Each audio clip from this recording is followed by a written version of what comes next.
Come on, the music slap, man. Yeah, And they'll be arguing about this one girl. Like, no, bro, I wanna. No, bro, I wanna. Let's go. I was telling my missus, But if let's we ever be get into honest here. argument, Can we just play talk? this music in the background. Every time me and my missus have an argument, just like, wait. Let's go. Run the playlist. Run the playlist. 1 second, man. Run the playlist. Yourself. Let's get But to it. let's I be wonder what the honest titles here. are called though, because the pre-signal Who? and What's the this one name of called? The Signal. No, Is like, this all year of them. 10? No, this is not. This is an album that's mixed by I know Boy it's crazy. Noise. Hey, she did the Han Solo. That's crazy. I love you. I know. Oh, they did Han Solo. She did the Han Solo. Dope. Well, I guess we can get into Get it. me to Berghain right now. I'm ready. Bro, I am on 2% battery right now. I'm waiting for something to happen for me to go energy. Masses on a hell of a vibe now, man. But yes, it's the Outtake Show. Welcome to the Outtake Show, the show where we give our outlandish takes within the movie and TV world. This is episode 39, and today we'll be talking about challenges. This is the film produced and starring Zendaya. I ain't gonna lie, I feel like this is the only thing we're gonna be talking about in this episode. I do have some other stuff listed here that we can probably breeze past real quickly, but challenges will be the main thing we're gonna be talking about. Of course, you got myself, Yardman June, hosting the most in the building. We also got no longer with the skinny jeans. Shawty is loose out here in the building. What you saying, Aladdin? How you feeling? You good? I'm out here, man. I'm happy that you started your movie collection. Yeah, I'm happy they started movie. It took you a while, but having a DVD of Prisoners is not looking good, bro. These aren't even mine, these are my brothers. Oh, serious? Yeah, none of these DVDs are mine. Flushed away is a bit nuts. Skins, I just found it outside. Is it? Yeah, someone On the streets? Someone just put it outside the door. When me and It's Mazel... because we saw someone do that when we were walking on the street. And I just stopped and looked at all the movies. There was like a bunch of movies, DVDs on the floor. Yeah. So what's your first addition to your collection? Pulp Fiction, man. You need to back it out. It's right there. I don't know where it is. Right there. Fam, look at where it is and look where I am. Yeah, I'm not doing it. Oh, sorry, everyone. Audio listeners, it's far away from me. I can't reach it. This is a great case. Blood clot. Sorry, audio I'm listeners. sorry, everyone. This is a great case. I like the whole red and the black and the monochrome and the chromosome and all that. It's nice. Yeah, it is. You're pretty so. dope. You know what? Your description of that was great for the audio listeners. They're like, what the fuck is he even talking Bro, about? I'm trying to advertise the YouTube channel right now. You're trying to pass them over. Yes. I'm pretty sure anyone that listens to us has to be watching us already at the same time. But yeah, I'm starting my DVD collection. I've started with Pulp Fiction. Solely because Pulp Fiction is, as I said It's this an before 18. in other videos. Yeah. I did not think that. Maz, have you seen Drugs Pulp and a Fiction? guy gets his head blown off. And someone gets hard. Yeah, but there was like I There's don't. R in this film. Yeah, but I don't know. Yeah, like, no, it was fine. 15-year-olds can watch it. 50-year-olds can watch R. do you know? No, I was in secondary school and there was a Pulp Fiction poster in my English room. Yeah, because we was born in the age of they didn't really care about age. How much is this? This is 4K Blue, 4K HD. How much is it? I mean, it was £20. Okay, oh man. So yeah, I got this film because this is one of the first films that brought me into the cinema world. I remember seeing this. I don't know if it's a poster or the actual original DVD, but it was laying in a collection of other DVDs and that my brother had, and I picked it up and I looked and I was like, I want to watch this film. How old is he? I can't remember, but I was young. Young. Yeah, I believe I was young because He was not 18. yeah, I definitely was old enough to watch it. Yeah, I don't think I actually got the chance to watch it in that moment, but as I got older, it popped up on TV, and back then there was something called Demand, and it had like a collection of like different films you can watch. Oh yeah, Demand back in the day. Yeah, so Yeah, Pulp Fiction was available, and I literally watched it before I went to primary school. Huh? I watched it early morning. Huh? Watched it early Before morning. primary school? Yeah, before I went to school. You went to primary school? This is before the age of 11. Yeah, I watched it in primary school. This guy's built different. Yeah. So I watched it in the morning. And you're surprised Before. he likes horror films. Okay. So I watched it. I was like, "Oh shit, this Before is crazy." school? Yeah, I watched it before With school. your Cheerios, you're just chopping on your Cheerios and watching Pulp Fiction before school. That's a... I'm an early bird, so I got a good 2 hours before I actually needed to be. This is fascinating. It's a Yeah. whole new side of Junior. Yeah, so I watched the film. I watched it. I was like, "This is fucking incredible. This is sick." And my movie Journey started from there. That's a title. And then I started I watched watching Pulp movies. Fiction before I went to primary school. No, I watched it during primary school. No, yeah, but like is it before I went to school? That's wild. Yeah. That's I used to watch a bunch of movies before I went to school. That's I why used you to, use because before on TV you have to like record certain stuff, and you had like a certain memory space. On your box. I was broke. Cool. So I had a box. I think it was Virgin. I think there was a Virgin box. Wow, that's crazy. There was a Virgin box. The Virgin box where you can record certain. You had like certain memory. You can record stuff that's playing like at certain times. Obviously, all these films came at a time where I had to go bed, so I record it, wake up early in the morning, and watch it in the morning, and go to school. Sick. I usually do that, and that's why Pulp Fiction's here. That's why I haven't opened it because I don't know. I kind of like the fact that it's all wrapped up.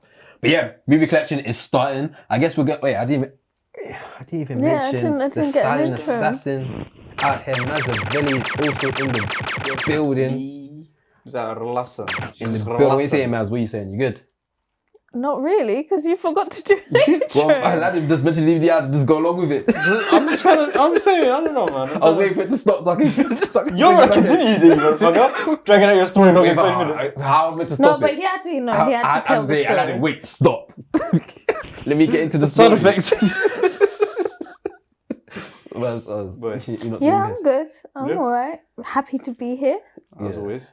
Yeah. Love it. That's good to hear. That's good to hear. Sickums. But yeah, speaking of DVDs and everything I'm doing now, once this video is out, I'll be starting my movie challenge. We spoke about this before recording. I am doing 100 movies in a month. And I didn't believe I can do it. It's not, hold on, logistically. I'm talking to the audience. So much so that we made a bet that if I actually watch these 100 movies, he has to cut off all his hair. No. I said buzz cut. You're talking about bold. I'm not doing that. Buzz cut is bold, no? No, it's not. Buzz cut is short. It's like a level 1. Yeah. Fam, that's what I betted on. Yes. I wanted boldness. I thought buzz cut was bold. Buzz cut, there's 2 different words. Buzz is like a fade with a level 1 let's redo it. Huh? No. Shake my hand. What's wrong with you? You just get a haircut. So you just get a haircut. No, I don't want a buzz cut. It looks dead. So if I watch these 100 movies, I think it's a buzz cut. If I don't, I give him £5. I have a story. If I get a buzz cut, I have a story. So I guess it's a win. But yeah, if I don't, just to make some flipping sense. And we had this argument already. So Can we talk about challenges, please? I'm so sorry. No. This is the end of it. Junior's doing 100 films. Let's talk about challenges. Fucking hell, man. Sure. No prep. No foreplay, like shit. I was gonna go into my tickets and all sorts, man. What's going on? Burn your tickets. Right. Let's talk about the real thing. Let's go into that. Man swiped like fuck it. Fuck all that shit. I had other stuff. Nah, fuck you. We're going through the shit. You put effort for doing this. Why are you touching the screen? Listen, this is what we talked about so far. I mean, actually, probably just this because I didn't even ask the question yet. And so the listeners, we are going to talk about challenges. We'll get to it. Very soon. You know what I'm saying? Let's stretch out the foreplay a bit longer, make it a bit more. But yeah, I am doing a challenge that is out and now. You check out the videos. I'll be posting every video every day on the films talking about on Letterboxd. 3 movies a day. Shout out Letterboxd, man. 3 movies a day. Just watch the video and it explains everything. Comment below at Letterboxd. Yes, but also like. Leave it alone, man. We already spoke about. I think we spoke about this off camera, but I want to ask you guys how much movies do you think you've seen in your life so far? Oh, 1 million, bro. I've seen a lot of movies. I've seen more. How much movies have you seen? We can go through this quickly. How much movies have you seen in your life? I feel like 150. 150? Your life? No, maybe 200. I think I'm in the 200, 300 mark. You've done 300 if movies I sit down, since you was in primary school, and you're supposed to do a third of that in a month. Yes. Actually, when you say that, I think I probably watched more movies than that then. Maybe. I don't know. I've probably done less than 150. I think you probably hit 100. Maybe, I think you've done more than that. More than 150? Yeah. You reckon? You've been watching a lot of movies. I have to go through. I think I've watched more movies this year. You actually watch more movies than us. Yeah, combined. Is it? Yeah. Yeah. You sometimes you come in and you say you watch like 3 films on your movie list. Yeah, but this year, I'm saying and me and overall, man's probably just watched probably that one movie that week. All the movies I've seen, you've already seen it. So overall, this year I've seen more movies than you lot. Yeah. But overall, you lot have gone clear. Probably gone clear. Yeah. So I'm catching up. I'm like I've been watching the same shit on repeat for the past. I won't 3 say years. gone clear though. I think you're close. Versus me, you're gone clear now. You definitely gone clear. I don't think it's gone clear. 50 movies is a raw movie. 50 movies, it was Yeah, it's probably. over And 100 deep, like, hours. you watch the crackhead stuff that I can't. Sorry, you're not a crackhead. To be fair, But, yeah, like- there's a lot of that's that true. stuff. There's Like, a lot of movies There's a that lot of crackhead stuff. she hasn't seen that you've seen, and vice versa. Yeah. But I'm just not wasting my time. Yeah. No, they're good. They're good movies. Fuck your shit. I don't know. Says fuck your taste. Fast 8 is a good movie.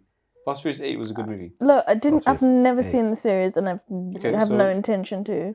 That's like me saying Saltburn was shit before watching it. You argue, you attack me for that. Watch it, and you know some of them are good. Some of them are fun. No. Anthony Saltburn, boy. Let's go.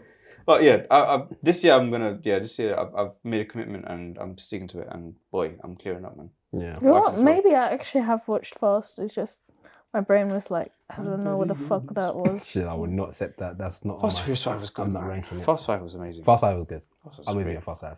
Fast 7 was film. even better. No, it wasn't. We're not doing Fast. Okay. I mean, speaking of Fast, I've got tickets for Fast. I'll probably go a few more So Fast yeah, tickets. So yeah, I guess we're all movie watchers now. I guess. But once I finish that month of May of watching 100 movies, 94. I'll be. You think I'll do 94, bro? Yeah, Matt, we're gonna go past this. Well, how much film do you think I'll watch in a month? oh, what we're doing a guesses Yeah, now. do a guess.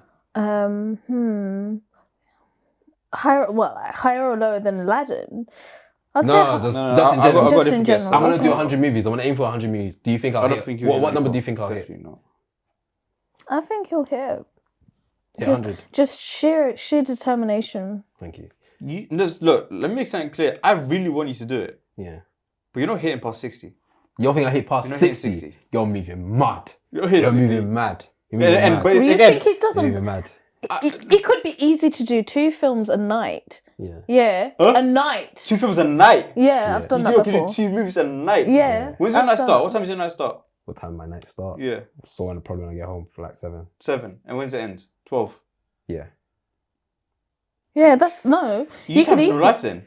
You just literally put your entire life on hold for a month straight. Movies, That means editing is good put on hold. movies is my life.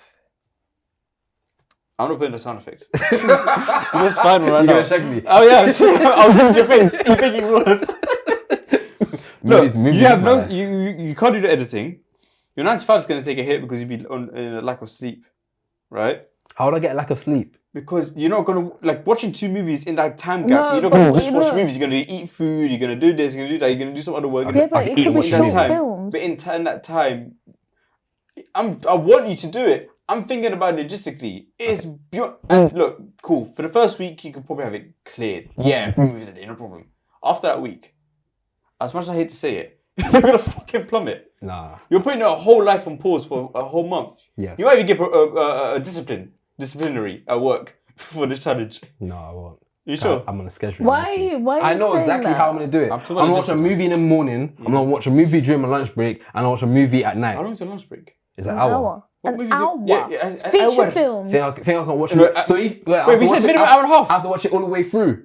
As in I have to watch it in And one you're gonna go. watch in chunks. You have to watch it in one go. I won't watch it in one go. I have to. I'm gonna pause it, You're tapped. then come back again, You're tapped. then You're resume. very tapped. Resume. Yeah. We're doing minimum hour and a half, right? What do you mean in terms Minimum of film? hour and a half. No, it's not. That's not minimum. Minimum hour. If it's stated as a feature film, Okay. then yeah. That's simple. I won't do short films. If I do short films, fucking hell. Yeah, There's you no can- point in even doing the challenge. Look, I want you to do it. I'll say this on repeat. I'll say it again. I really want you to do it because I'd be very, very impressed. I'm very proud of you if you did. But you're not fucking get past 60, bro. You're not. Well, you guys can tune in and find out in our social media page on Outtake Network and my page as well. I'll really look forward to this. Oh, But we'll see. We'll see. I look forward to it. In other quick little fire rounds, it's been 5 years since Marvel's Endgame. Do you think the 5-year time gap in Avengers Endgame was a good thing for the MCU? Aladdin. Oh, you actually put my name next to it. Do I think the 5-year time gap was a good thing? Yeah. Yeah. For the MCU? For the MCU, Yeah. that has nothing to look. The Russo brothers came in, they made a good movie. Yeah. Then they dust out and they don't give a fuck what happened after. They just made a good movie. Yeah. It was up to the Feige and the rest of the motherfuckers to make it work. They could have made it work, they didn't. Yeah. The 5-year jump has nothing to do with how poorly the MCU movies in post Endgame has been. It's just that 5-year time jump was there with a purpose. Mm. And that's there for there to be actual weight to the snap opposed to it being solved within the following week. Yeah. 5 years is a perfect amount of time for it to actually hold some weight. That's why they did it, and they did it very well. Now, where the MCU fucked up is they didn't make any movies in between. Like, they didn't make anything that's set in between the 5 years. Yeah. That was a great opportunity, and in 20 movies, they haven't done one. Yeah. All of it's been after. Makes no sense. During the time. You know what I'm saying? So the 5 year time jump, that was perfect. It was amazing. Did exactly what it wanted to do. Just everything afterwards was it was just underperforming. Yeah. Again, but then, like I said, the whole thing of like they're being experimental and cool, do your thing. I just don't have to be there for the experiments. So the 5 year did. Endgame, what did we say? How long before a movie becomes a classic? Was it 5 years or 10 years? I think you said 5 years. It's a classic. I said that we could do 5 years, but it's normally 10. But this is a classic, let's be honest. What? Endgame. The Endgame and Infinity War combination is a classic. It'll be spoken about from I can say Infinity War's a classic. I don't know. You can't say one, not the others. They're both together. That's saying June Part 1. They're separate films. They're not separate films. It's one long film. The directors have said it's separate films. Who did? No, they didn't. Yes, they did. Russo said they were separate Infinity films. War is a Thanos film. Endgame is... Yes, but like, in terms of the story, is one long story. They're telling one long story. If anything, the second movie starts after the 5 years. But that they continue where we left off, and then we had a couple of weeks, and then we had 5 years. And yeah, I see it's one more. The only thing that's missing is the Part 1, Part 2. Same as Deathly Hallows, same as Hunger Games, same as rewind. Dune. 5 years. We're getting old. I actually remember like it was this year. Holy shit. How old was I? We're getting old. You was 19. I was 19. Little boy. I remember handing in my dissertation. I said he was happy back then. I was happy 19-year-old. Sorry. Dissertation. Handing in my dissertation, sleep deprived. So my friends going, "Do you want to go and watch this?" Me going, "Yeah," and we all linked up at Wood Green View and watched it. That's a good view. It's a big view. Fair. Classic. Them two movies are together as a classic. Even in Endgame as alone, as a whole, as an experience, it's like the Empire. I feel like I want to give it a little bit more time before I can say more it. Time. Yeah. Well, it did better than Empire and Endgame are very similar in terms of like the build up to it and well, it was always an instant classic from even before the movie came out. I think that's Marvel bias, but I don't like Marvel. Okay, bro. I liked Marvel. Now, Yeah, but I do agree with you. Maz, do you have anything to say regarding that? No? I thought so. I want to go for my tickets, man. For fuck's sake.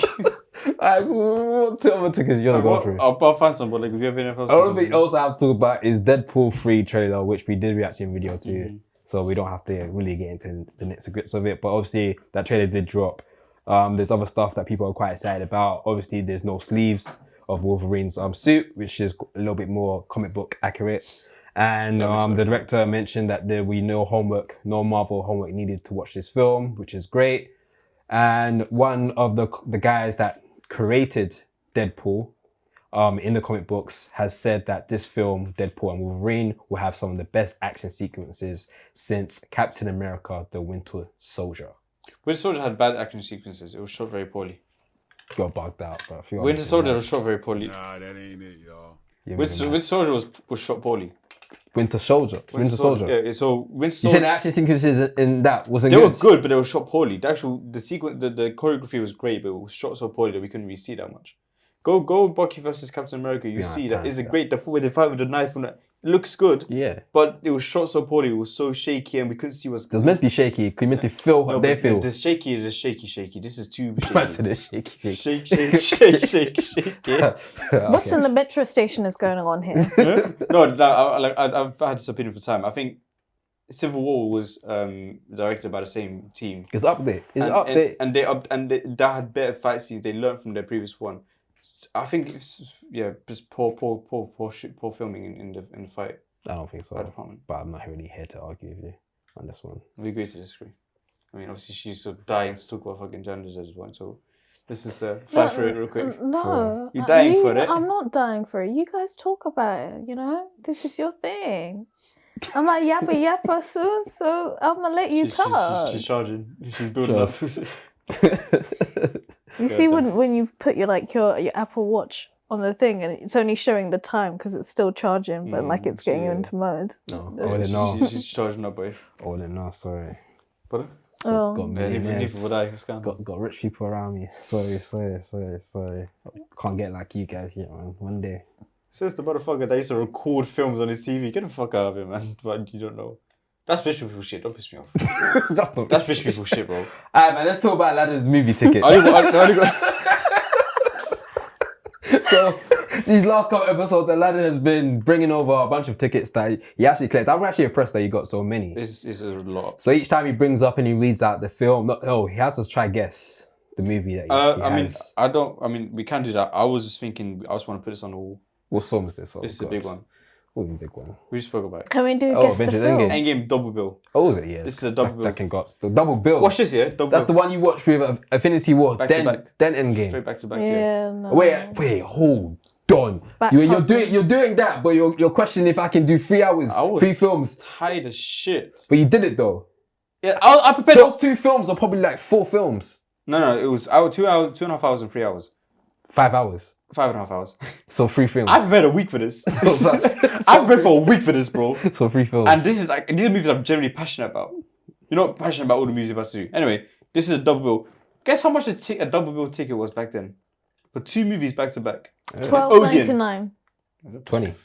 What? I was right. $12.25. For 2 films. 2 films back to back. Yeah. In Odeon. Fucking hell. Odeon expensive, like £20 for an IMAX ticket. Yeah. This- Fucking hell. I don't know. This is a legendary ticket. But that's I would- that's 5 years ago, to be fair. This was 5 years ago. This is 5 years old. God damn. And Look this, at inflation, huh? Fucking hell, look at man. inflation. That's a mad This jump. is my favorite cinema experience. I mean, I don't know why it's ripped, but my favorite cinema experience of all time. Just like the Marvel universe. Just getting teared in pieces.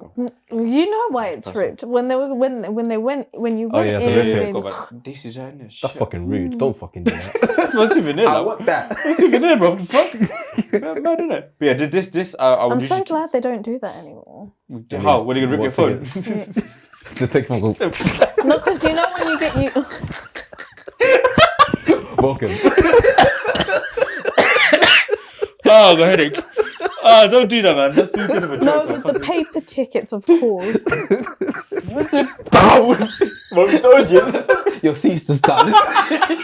Popcorn? Drink? Like I plus?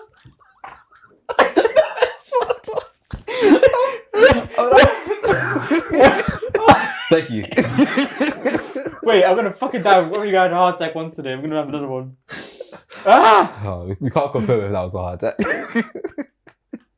So you want to put this on the wall? Please. Please. Your phone's on top of the pins. Oh, you wanna smash it? Oh shit, that's You guys actually are delirious. a cheap price still. 20 pounds off fun, you know? What else do you have in? I got a bunch of them. I'm just gonna tickets. see if I can find a good one that can go up on the wall. Either a good one or a very bad one. We finally have stuff on this wall, man. I'm so happy right now. Yeah. Also, shout out to man, she put an NME. Is that how you say it? NME, yeah. Yeah. Enemy. Oh, Wait, the what- misery. New- What are they? How NME. do you describe them? So they do a range. It's just like a new. It's a magazine publishing company, and they talk about Yeah. everything. So more about the arts. So music, film, TV. They recently talked about like the new O2 concert, Oh, dope. the co-op Yeah. concert venue So place Maz went to a screening for. for Challengers. Yeah. Thanks to Enemy's screeners, and yeah, it was a really great experience. I got a Enemy X Challengers bag. I'm so hating right now. Yeah. And I It's a got nice some bag. water, and Real they nice gave bag. some stickers, and they had free popcorn. It was a really great way to, survive the halfway through the week. And I got to watch a film Yeah, that I that's- really enjoyed. But Aladdin wants to talk about his tickets, so I can. Don't say it like that. I know. I feel like this. I feel. So weird, isn't it? When she wants to talk about challenges, I'm like, yes, listen to you talk about challenges. No, Passion, it's motherfucker. not. Your topic. I did it.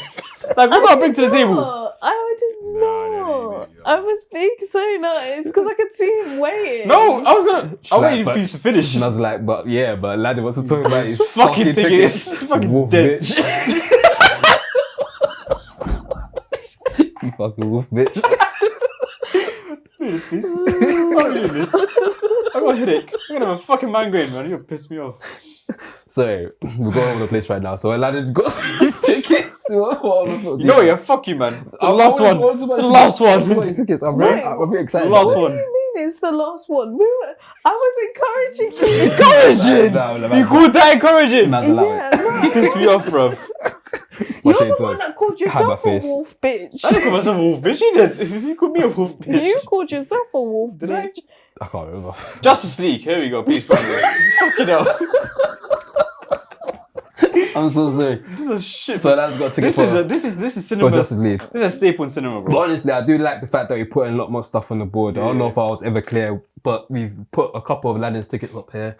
We also put in NME as well, which Maz already explained she went to a screening for. So It's fine. the board is looking quite colourful and quite. I do have a Cool. Boy Kills World little postcard as well. Oh yeah. Nice. I need to bring that in. Yeah, Maz have really be going to a lot of different screeners, you know. She's out here, you know. Oh, I'm saying. Yeah, anything else you want to talk about in terms of your tickets? That's a legit question. Fuck it, no, bro. I'm not the only one that's hearing it mad sarcastic. You're saying, no, verbally you're saying, do you want to continue about your tickets? What I'm hearing is, No, because It's my no, makeup. know what? Yeah, what I was trying to do, audio What are you trying listeners to do? Go and on. visual watchers. I in my head, it's like, okay, there's a topic I want to bring up involving Maz, but I want to make sure that you've got everything you want to say about the tickets first before I change the topic. no, because you keep saying So- the word tickets, and the next time you say the word tickets, it makes it sound like a bitch thing. No, okay, you got a lot of tickets. So if you're listening, Aladdin's got a bunch of tickets, which he just stands in the corner now, like he's embarrassed. He's like, you guys told me for too long. Let's go through it. Let's just quickly go through it and talk about. I mean, it's like, Don't be like that. Aladdin. Don't I be went like through them, that. and they're all like Venom and Captain Marvel and Ferdinand. You don't remember Ferdinand? What? The bull. The bull. Yeah, that's also based Oh, on the a children's animation. book. Is it? Yeah. Yeah, it's still that kind of stuff. It's random stuff, Jumanjis and Yeah. What are you gonna do? You should get like one of those photo album things and stick them in. yeah, maybe. Or frame them. Framing. Yeah. Nah, these ones, the only ones that were framing are those ones. These Sweet. ones are just like, Or get like a shoebox thing and just put them in. they did. And then you ask Oh, you to bring them in. They have to go back in the shoebox. Oh, yeah, in a shoebox. They're in like, I have like this, I'm a hoarder, bro. I'll be real. Oh, I'm a serious hoarder, as you can tell. oh. So, That's yeah, cool. I keep a lot of You things. should fix that still. No, I shouldn't. What do you mean? I got more than enough storage space for hoarding shit. Being a hoarder and working in film is kind of mad, no? Is it? I feel like It goes hand in hand. yeah, Props. but you'd be holding a lot of stuff that he really doesn't need. No, a lot of it is like, I'll be real, a lot of it's like such, I mean, I guess it's a digression, but like the stuff I kind of hoard is like, they're not things, they're just like random everyday things, but then because of the memories that comes with it. I have a tech deck. That's what hoarders do. You know though. what a tech deck is? No. You know what tech deck is? The hand skateboards. Oh, she I have used one to of have those. I have one of those just because we used to play them in school every single day. It was a big thing, but in that in itself is nothing. Mm. That's kind of my way of hoarding it. So cinema tickets are nothing, but each individual one I had an experience and I take it back. Anything that's worth framing is up there, and I'm happy where it is right now. Oh, that's nice. My tickets. Tickets. I'm sorry that I just said tickets. Well, I actually don't know what else I have to say. How do I describe it as So, anything else? you're just naturally monotone as fuck. Speaking of monotone, let's talk about this fucking Maz's movie. Oh wait, you swear? Huh? Oh shit! What You was didn't like the film? I liked it. Oh, he said monotone. No, she's monotone. Oh.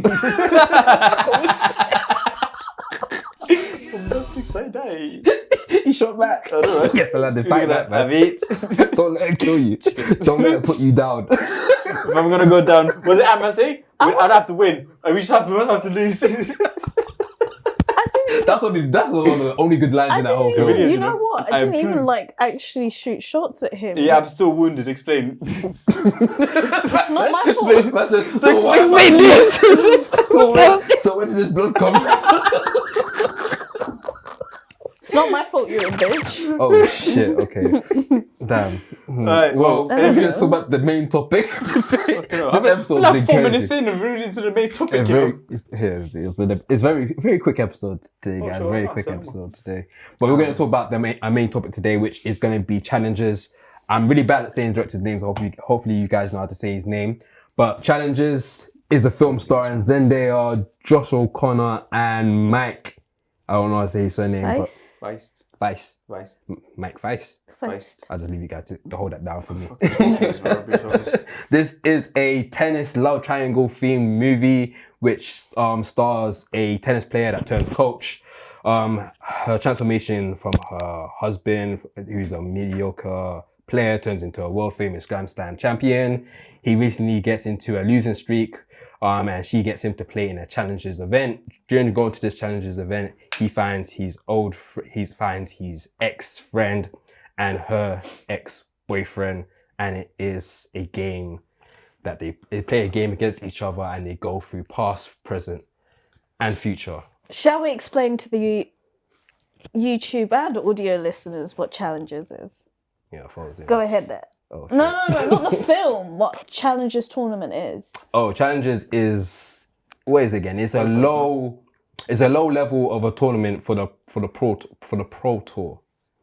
Yes. Isn't the qualifiers for the Yeah, one? basically it's like Roehampton for Wimbledon. For those who know Wimbledon, if you're a low-ranking person, you go to Queen's or Roehampton and you play those matches in order to make sure that you get into Wimbledon. Yeah. Can I say something? Sorry, you know Dune when they have the thing up their nose. I swear that's what it looks like right now. Yeah, it does look like that. Yeah, but it's so far up. There we go. Yeah. So who starts on this one? In terms, I think the person that's seen it before us and been championing this film from the very beginning, and kind of wanted to be the only thing to talk about. Just what she gets. No, because I also was conscious about time because we waffle a lot. Where's the podcast, isn't it? It's part of it. To be fair, for episode we've been waffling now, we've been pretty quick. Yeah, quick waffles in that. Yeah. Yeah, should be keeping us in check. Yeah. Make fun of my tickets. Make me. And now we're going back. Mad, please. Yeah, just firstly, I'd like to say I told you so to people that were like, I don't know about this film. I told ya. Secondly, told you, mate. Told ya. I told you. Yeah. I told you it's going to bop. Before, like wait, this. I feel like I kind of butchered the explanation of the film. Would you like to explain the plot again? Because I feel like I did kind of just ramble. Hold on. Box. No, it's not my letterbox actually. It's my actual. You guys know how to say the director's name? I do want to give him a shout out. Luca. What does it say? I'll just go by, should we just say Luca? Luca Guadagnino. He's an Guadagnino. Italian, or if you can't tell by the high cities, he said he's Guadagnino. Italian. He's done films such as Call You By Your Name, Bones and All, and many others. Bones and All is the Timothy Chalamet and Cannibal one. and, Yeah. I wanna and watch that Taylor one. and Russell. You probably could enjoy that. Do you know- It has no, horror elements, but it's not really. It's not horror that at all. scary. It's very much thriller. Yeah. And it's more like romance. Yeah, he's known for doing a lot of romance. I started seeing Call You By Your Name, but after watching challenges, no. have been attached to watch it. But you know what? This is a big thing. Actually, I'm going to digress. So let me talk about the plot. Yeah, let's explain to the audience what this film is about. So the plot follows three characters: a catalytic tennis powerhouse known as Tashi Duncan, who used to be a tennis player but receives an injury and so becomes a coach for her husband, Artie Donaldson. And while she's coaching him, she kind of manipulates and puppeteers her way into him getting into a challengers tournament at a country club where she finds her ex-boyfriend, Patrick, was it Zeiss? Zeiss. It's a German name, so excuse me there. I'm so sorry, my German is not great. And basically what she does is she orchestrates a tennis match, reorchestrates the tennis match she wanted when she first met them because she wanted a good fucking tennis match. Yeah. You think that was our main? Do you think that was our main plot for the whole thing? Yes, because ultimately, as the spoilers? audio. Sorry, is that This oh, shall I even say the spoiler alert? This is going to be spoilers, by the way. If you want to see a spoiler-free review, you can check out our YouTube channel with Maz giving a review on challenges on the YouTube channel. But yeah, we're going to be spoiling the fuck out of this film. Yeah, for once, I'm not gonna. This is the advantage point of listening to one of my reviews. Yeah. No spoilers. Advantage. Yeah. Tennis. Yeah. Go on. Got it. Gang shit. Nice. Go on, you can go. Did it help for you researching the rules for tennis? Did it I help? didn't research it. I already knew this stuff. I was just fucking around doing a tennis video. I know a lot about tennis. Oh. Well, please proceed. Oh, It's a okay. facade. That's It's hard. all a facade. Acting. We're gonna digress again, man. Please. Anyway, I was talking about tennis. moving on swiftly. Yeah, I think that. Let's talk about the characters. I think This is very Let's interesting. talk about These the characters. I like to talk about what is it? What the character's name? Is it Alex and Patrick? Who's Alex? Who's Alex? It's Patrick. Art. Oh, sorry, my bad. I don't know what I said. Paddy. I think so. I think I had Alex written on here somewhere. But yeah, Art and Patrick, their chemistry with each other, I really enjoyed. I thought it was quite funny, their bromance they had together. Their homoerotic relationship. Yeah, it was weird. It was entertaining. It was too close. It was, fam, they were close. They were like, Okay, wow. That's what he literally did. Eating those. The churros. Yeah, the churros. And you had a churro in the hand, and he's like, Yeah, that's I was wild. like, yeah, you can go back. Thank you. Stuff. Wait, they remind me of, you know, siblings that are way too close, like they hold hands, Yeah. or like they'll finish each other's foods and shit. Yeah. Yeah, that's those kind of siblings. That's what But I like, for some reason, I enjoyed watching that chemistry between the two, because it was interesting. Because the whole essence of it is it's a love triangle. Yeah. So I never understood a love triangle. I never really experienced a love triangle, but I always thought a love triangle would be like two people interested in the same person. But it seemed like they were all interested in each other in different ways. I don't think so. They lipped each other. No, they lipped each other. passionately. Yeah. Fucking hell. For a minute. But here's the thing. Zendaya didn't really like Mike like that. Didn't like Mike. She didn't like Art like that. Oh, okay, yeah. She didn't Yeah, like. she didn't like Mike. She didn't like Art. Yeah, she just saw the potential. She saw potential, and she also liked the fact that she could easily manipulate him. Yeah, 100. And in terms of Patrick, she was more in love with Patrick than she was with Art, but she couldn't go back. She couldn't go back to Patrick because pride. Yeah. She liked Patrick because he was a challenge, and she couldn't control him. Oh, yeah, but everybody loves a challenge, hence it called challenges. Yeah, that's it. That's right. So like the triangle's fascinating because it's like, so Patrick is a homosexual. He's bisexual. Sorry. Your mic is doing a madness. Your mic. God damn, bro. Sorry, audio listeners. Sorry, people in general. God damn. It's crazy. It sounded like he was sinking. Sorry, go ahead. So, Patrick wanted a slice of Art. I'm assuming because he's feeding him. He's a bisexual. And you see, you got the whole Art is genuinely in love with Tasha. Tasha? Yes. Tashi, sorry. And the other guy, Patrick, he's feeding her, but he's not feeding her like that. No, he is. Because this is pride. No, they're not together because of pride. No. Both of them, because they're both just mad toxic, prideful bitches. I think but they're like piping. No, they're not. No, because at the end of the day, he went and piped her in Atlanta. He went and piped her afterwards. And then she was like, oh, like, I know, like, at the end of the day, like, I just want you to let him win. Twice. Yeah. Twice. Not once. Twice. Yeah, that's crazy. They had chemistry. They're in love with each other. The fact that they're just toxic. Yeah. They realised they're bad at each other. I'm saying, so they feed each other, but the pride is the pride from both sides is stopping them from getting together. But they had more chemistry than Zendaya has with Art. Yeah, 100%. Yeah, that's what I'm saying. But that comes from the challenge of how she is and how he responds. But that's why they're so attracted to each other. I'm saying they're not. Wait, what were you guys arguing about? I'm saying what I'm saying is that the reason why they feed each other, but because they're toxic as shit and they're prideful motherfuckers, they refuse to get back together, but they still want a slice. Yeah. So like the only way they can satisfy that desire they have is basically to fuck. Nothing beyond that, because straight after that or straight before that, they're just arguing that prideful bitches essentially. No, they would. I think the only thing, in my opinion, argue with me in the comments and let me know what you think. But I think that Zendaya was going to, because Art basically said, she said to him, if you don't win, I will leave you. Mm-hmm. And then she went to who? Patrick. Yeah. And in that heartbeat, she knew, she had Patrick's number because he wanted what? A coach. So she knew she was going to go back to him. She couldn't manipulate him, but she was going to have a good time. Yeah. she was going to have a challenge, and that's what she wanted.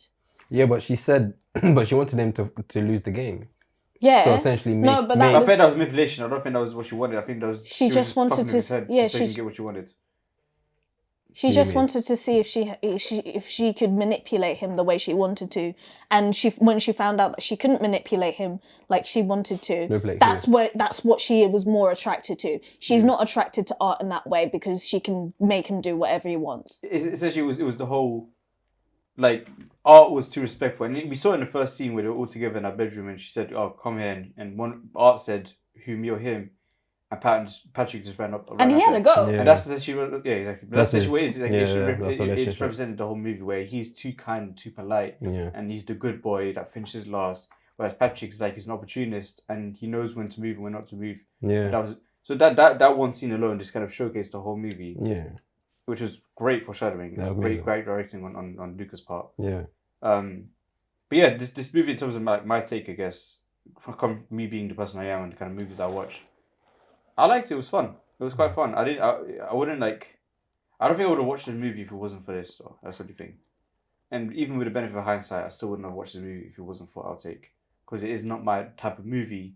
But I'm grateful for watching it because that's widened my horizon, as Maz would put it, which I'm grateful for. Characters are great. It was shot amazingly. Cinematography was beautiful. Beautiful. Really good. Wait, this is a little teaser from what I said in the thing. I said that the cinematography. Hold on, where are you? I said that the cinematography was just alluring to the eyes and seductive for any cinephile. Like yourself. Yeah. You're a cinephile. Don't try to deny it. You're a cinephile. I fell in love. That was beautiful. No, it was beautifully shot. Yeah, and it's just sorry, no, it's going. It's a director showcasing his ability to use camera. To tell a story. Each shot it felt like it had a purpose. It was like I've done this thing a lot recently. When I'm watching good movies, I like to kind of analyze each shot to understand why it's shot in this way. Like I'm noticing, like even the stuff of like the whole Zendaya taking his number and putting it in her pocket. Once upon a time I wouldn't notice that. Yeah. And I'm analyzing the whole shot, trying to figure out what should I remember for the future. What should I remember? What should I just put a pin in and the way it was shot, just like it complemented that a lot. And it did some really interesting stuff with the way it's shot. Like we've seen bird's eye view of tennis. We've all seen bird's eye view. How about Mo? They spiced it up. How about Mo? How about under? The best shot I had was at the beginning of the film. Three, literally one frame in. Close-ups. Literally as he's sweating, his sweating is dropping down, and that's how you're introducing the film. Beautiful. Yeah, it was really good. Yeah, it was. So that and. I feel like we can all agree. Me being this is my favorite. The tennis ball POV shot was amazing. Fucking amazing. I really want to know how they did that. That was fucking hard. I'm fascinated to know how they did that.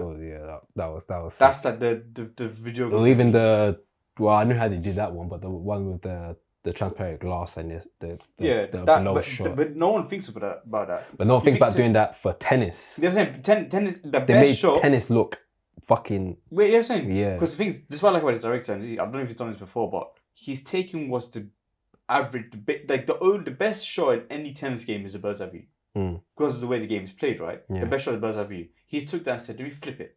Yeah. Let me just do the opposite. Let me take something you're familiar with and just do it, but like different. Yeah. And he's like what I'd call a genius, because for me, a genius is someone that can do something that's obvious, but it's only obvious after it's been done. Before it's been done, no one thinks about it. And when it's done, it's the simplest thing in the world. That is a great example of a genius, of someone that's like, you know what, I'm going to do something. No one's thought about this. But it's the simplest thing in the world. I'm going to do it because there wasn't a difficult shot. My one is the one where, where she sat down and she's watching both of them, and you see the back of Tashi's head, and then you see the two players. Yeah, that's hard. Bro. So, it was hard. It was hard. Even like small little details where it's like when she's watching the game and the audience is like watching left and right, rest and right, and she's just like straight ahead. And there's moments where she's focusing on one person, everyone's looking left and right. Like little details of that was pretty good. But another element besides cinematography I would like to talk about as well is the use of music. So while watching this film, there's a lot of dialogue in this film, and during the dialogue there's music that plays like suddenly while they're talking, and the music tends to rise quite highly, so much so that it overshadows the actual dialogue that's taking place. I don't know how you guys felt about that, but when I watched it, at first I was quite confused. But then later on, I realized this is the style that the film's going in. I actually really enjoyed it, and I thought it was a great element to add to the film. It felt like the tennis games were happening with their conversations, and it wasn't just so much of them playing tennis on the tennis court, but when they're having certain dialogue, it felt like a tennis match. Someone will say something, someone will hit back with something else, and then the music start playing, and you hear that little thump, that little beat. It's like they're playing a tennis game right now with a conversation. Yeah, the music was very tennis-like. Yeah. The tennis being a repetitive beat essentially, and the music was just kind of based on that. So I like that a lot. I liked how the way the story was told. So we're gonna go on music first, then we do story. So Maz, do you have anything on music you wanna? Because I have nothing on music. Yes. Music fucking slaps. So I really liked the music because it reminded me of. Do you remember the song "Hello" by Martin Solveig? No. So it's like a really like kind of similar, very housey, very like slightly techno influenced, but very housey. And the music video for that was tennis. Okay. And when I heard the music, I was just like, oh my God, I understand the vision now. It worked so well. And it was great in terms of creating tension, but still keeping the audience alert. And that's what a good tennis match does. Yeah. There's tension there and you're keeping your audience alert, especially when you've got like games of 6 or games of 5. And you're sitting there at the edge of your seat and you're just trying to see what's going on. That's what it felt like with the music, and it really went through, like really, really well articulated to the audience. Could we get a name on the composers, please? Because I'll bring on the screen, but yeah. But what was the name? The boys noise. Wait, Boys Noise? Those are the ones they did a remix to it. Okay. It's these two. What were they? Trent Reznor and Atticus Ross. Yeah, I'm gonna keep an eye on them because they have big potential. Yeah, they did their thing with this. I really enjoyed. It is very techno kind of music, which I liked a lot. Yeah. The whole thing of the music overshadowing the dialogue is stylistic, and I understand how it makes sense. But with my hearing impediment, you can't get it. Yeah, fuck all, bro. But then in the music, already tell you what type of conversation is happening right now. Yeah, I know in terms of what type of conversation. Type of mood, really like to focus on what words are being said, because it's always about the words. Like I'm the type of guy that will be focusing on the news in the background on TV, because I know that's going to hint towards something. So I'm trying my best to kind of focus on what's being said on the news whilst they're having to hold the scene, talk to each other. That's kind of how I am in it. Yeah. So that's just it. So like, yeah, I understand it's stylistic. It's bothered me for that sense, but it's not really worth even mentioning because it didn't ruin the story, didn't ruin the movie, it didn't make anything more boring for me. Yeah, fair. So I still enjoyed the movie, and it was smart. It was interesting how they did that. Yeah. Yo, can you cheat in a love triangle? Yeah, if there's. She was technically married though. But it's a love triangle. But and she. It's not a love triangle. It's not a love triangle. It's a love triangle. No, it was a love triangle. It was. You left, and then there's us two. There's no free people. It ended once they got married. But then I'm back. And it was on multiple occasions that it happened. But he saw the first time. He witnessed the first time, and he didn't say nothing. Because he's a simp. Oh, he walked in. He saw them on the table. No, and then he went to go sign, and he left. What do we think they did then? Come on now. Made the puzzle. Yeah, it's I mean, he was obviously a homewrecker, Patrick. No, the original homewrecker was Art.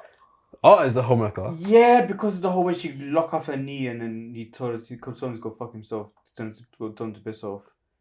And He's then a snake. And touch. No, it's not even that. It's before when before Patrick comes back from Europe and Tashi's having dinner with him, or lunch, sorry, and he said, "Oh, I've got extra credit," and then so he's like, "Yeah, like, so like what's going on with you? And she was like, I'm with Patrick. And he was like, he doesn't even love you. Yeah. And she's like, again, she goes, I don't care about love. Yeah. I don't care about love. What do you think about?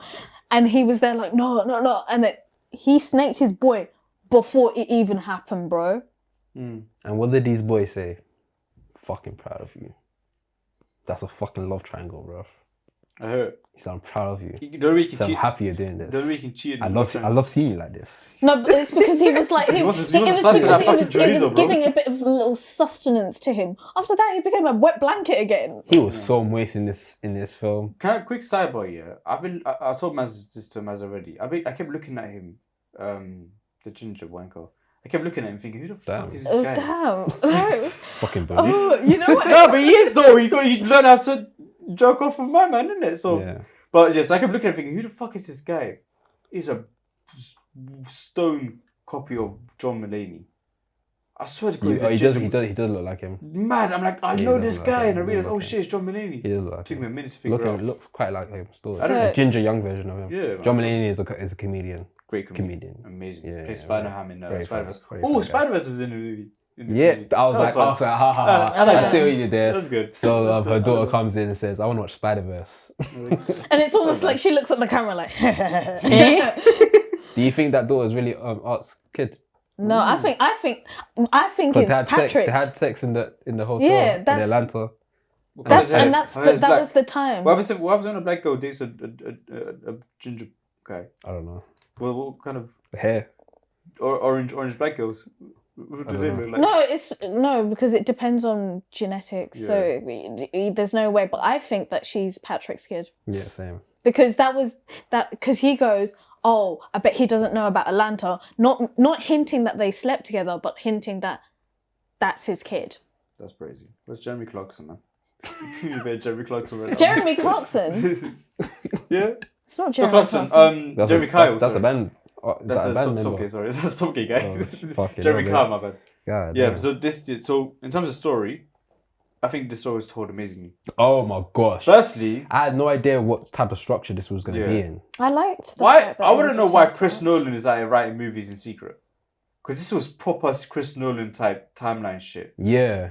I was confused, and I understood Inception. So Yeah. this confused me. I was confused because I didn't know this was the story we was getting. No, but even then, like trying to keep up, like I was just misunderstanding. You were confused. I No, was. No, I figured it out, but like it was difficult to kind of like it took me some time to figure out each scene where each scene took place. I don't know. Maybe it's because I had one glass in.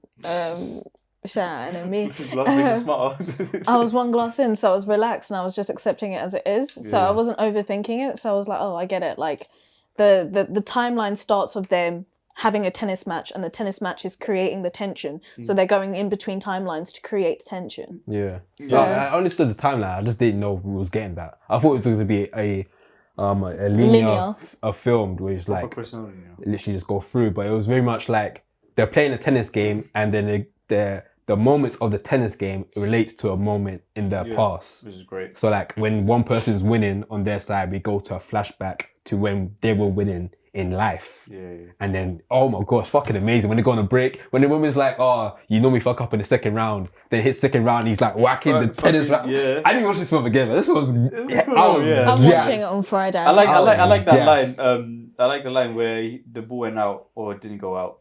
And it's like, yo, she wants your autograph. Yeah. I really like that one. But let's be real. We all knew we was gonna get the triangle, right? The signal. The signal. Yeah, The signal. if you know, you know. Oh, yeah. If you know, you know. When they were playing, I was getting gas. I was like, when I clocked it, I was like, then I was trying to talk to my girls. Like, we were in the Pack Cinema, innit? Shout out to Fizzy Park Picture House, one of the best picture houses out there. We was in there, yeah. And I was like, I want to tell my girl this. I have to tell someone that I know what's about to happen right now. And I was went to my girl like, he's gonna do the triangle. And she's like, oh, sweat. And then sweat. And she's like, she probably clocked it like probably like 2 seconds afterwards, isn't it? And then we're all getting gas like, he's gonna do it. And then he does it. And then he does the smirk. Then he does the smile. Yeah, Everyone in the cinema's laughing. And then he said, what the? What did he say? He just said, fuck. Or he just said, oh, what did he say again? I can't remember what he said. Foul for Foul mouth. He said, no, he didn't. Oh, he said something. The line he said just had me laughing. But in that very moment, he realized that this girl does not love him. And he's no longer playing for her. Because before he played the game, he said, you know, I do this for us. And in that very moment, when he realized that his boy had sex with her once again, he realized this girl does not belong to me, but she's not with me at all. So now but he realized. But she never loved him. He never knew that. He did. He said, I love you. She goes, yeah, I know. Yeah. But now he realizes that he can only play for himself. And in that very moment, he throws the ball, obviously it goes off, and it's like whoever wins this round wins. And they start hitting it, and they are bouncing the ball between each other. And he realizing that, yo, I'm actually playing for me now. And his boys realizing, yo, he's actually going in. Then Zendaya's character, she's looking in, going, oh shit, I'm seeing the game that I've been wanting to see since the last time I actually played. And they all, in that very moment, got what they wanted. Yeah. They all individually got their moment. I don't like the fact that toxic people are getting happy endings in these kind of movies. Doesn't make me happy, bro. Fuck it up. And she screamed just like how she screamed when she used to play. And that's... Let's go. She's like, fucking go. No, come on. Oh, come on, yeah, she's come on. So, I watched Chris Stuckerman's review on this movie. And he spoke about how this is a great showcase of like relationships that have their careers as their foundation. So the relationship between Zendaya, we good? Yeah, I'm good. Sorry. Relationship between Zendaya and the foundation of the relationship was tennis. Yeah. Take out tennis, there's nothing there. Yeah. Now I'm thinking about Tommy Boy and Zendaya's relationship. They're both awkward people, though. But is the foundation of the relationship acting? Wait, Tommy Boy is Tom Holland? Yeah. Oh, me clear, man. I don't know who Tom Boy is. There's rumors that they're planning to get married. No, apparently they're already secretly engaged. I actually would, yeah. And they have and it makes sense because they have a yard in Richmond, and that's a hefty investment. No matter how much money you've got. But like I'm looking at relationships that like now famous people marry famous people because they're in the field. It's like this is like almost like it was a great commentary on those kind of relationships where if the foundation of a relationship is your work life and your work together, it is a recipe for failure, essentially. You think? Yeah, because I mean, this is a great example. It shows what happens when one loses interest in the actual. She never had interest in him. But I think Art lost interest in tennis, and she left him because of that. But I think because the whole. When he said he wanted to retire. No, go on, finish that. When he said he wanted to retire, that's when she lost. Like that. That's what. No, she's never interested in him anyway. But the only thing that was keeping her was the tennis. Now he wants to retire. I have nothing. There's nothing here for me. Yeah. If there's no tennis, there's nothing. But that's the thing though. You kind of just said the answer. The whole relationship was based off tennis. Yeah, exactly. As in like we're gonna relate to Zendaya and Tom Holland. I don't think the relationship is based on acting. They just met through acting, and they found like wherever they found between each other. We don't know. They part of their lives, but they probably found chemistry between each other, or like certain hobbies that they're interested in that's outside of acting. And they've actually broken up beforehand and got back together. Yeah. I don't know. But that's the reason why I say Tom and Zendaya, because Zendaya's in this movie. But now I'm thinking about other relationships in sports and in fame altogether. I think sports makes it different because there's a sense of competitiveness between two people. But it's also an existing thing. No, it's an existing thing. You don't get mixed genders though. Like what sports have mixed genders? Tennis. Tennis have mixed genders. Yeah. Doubles. Yeah. Okay, other than that, I mean, I'm not really familiar. Badminton.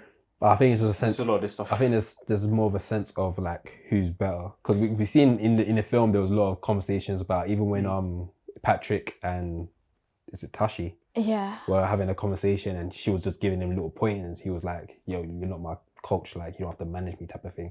I don't think it happens with acting. Yeah. I think sports is kind of the one where it's like if we're both doing the same sports, it does in terms of like pointers in acting. Yeah, because look at J-Lo and Ben Affleck when she wanted to make that film that she recently released. He was like, "Yeah, I don't think this is it, bro." That's just good advice. That's what I think that is. She shouldn't make that whatever that film is. But yeah, I think it's based on the person. But also, it's based on the field. And also, it's already like a thing in sport. So a lot of people were like, "Oh, like, doesn't this seem really far-fetched for you?" And I said, "Not really." Interestingly, so I've grown up watching tennis. So Roger Federer and his wife have a very interesting dynamic. So they met in the 2002 Olympics, and They was playing since 2002. Yeah. Holy shit. Man. So they met at the 2002 Olympics, and she used to play tennis, and then after that, she attained an injury, and some time afterwards became his coach.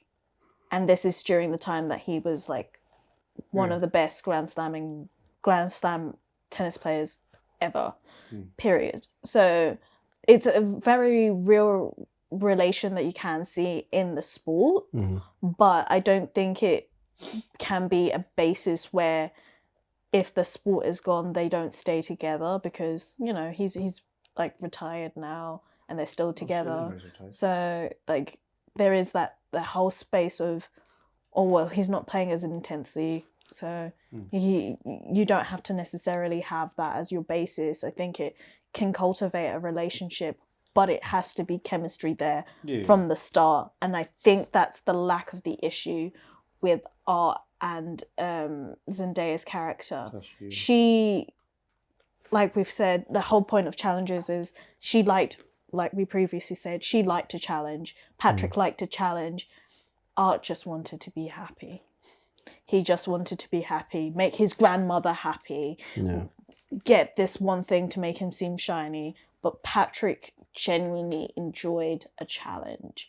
That's why he's still doing it, though the fact that he's quote unquote a loser who's got no money, even though he comes from money, is sleeping in a car, even though he could quit and be on the board for his parents' company. He enjoys the challenge. Zendaya doesn't necessarily have to be Art's tennis coach. She could have done and coached someone else, and then they could have been together. But she liked the challenge because she knew she could manipulate him. I hate when toxic people are happy, man. Hate when what? I hate when toxic people are happy. Pisses me off. The one thing I really liked about how this movie started, Art didn't say a word until about maybe 5-7 minutes into the movie. And a lot of him was very intimidating. Even like when he walked past the right at the beginning of the movie, when he walked past his opponent before he does the challenger stuff, he was intimidating. Yeah. And after you experience this movie and you go back and see that scene again, you realize he's not, like, he's far from what he came across as in that first movie. No, but he wasn't even. It wasn't him. It was Tashi, because Tashi even said, "Oh yeah, let's go fuck up this bitch." To decimate that little bitch. Decimate is a crazy word. But like, she was the one that was having this, so that she was always the one that had that intenseness that was rubbing off on him. Yeah. Good movie. Yeah. Yeah, I enjoyed the film a lot. What do you guys feel about our movie? What am I saying again?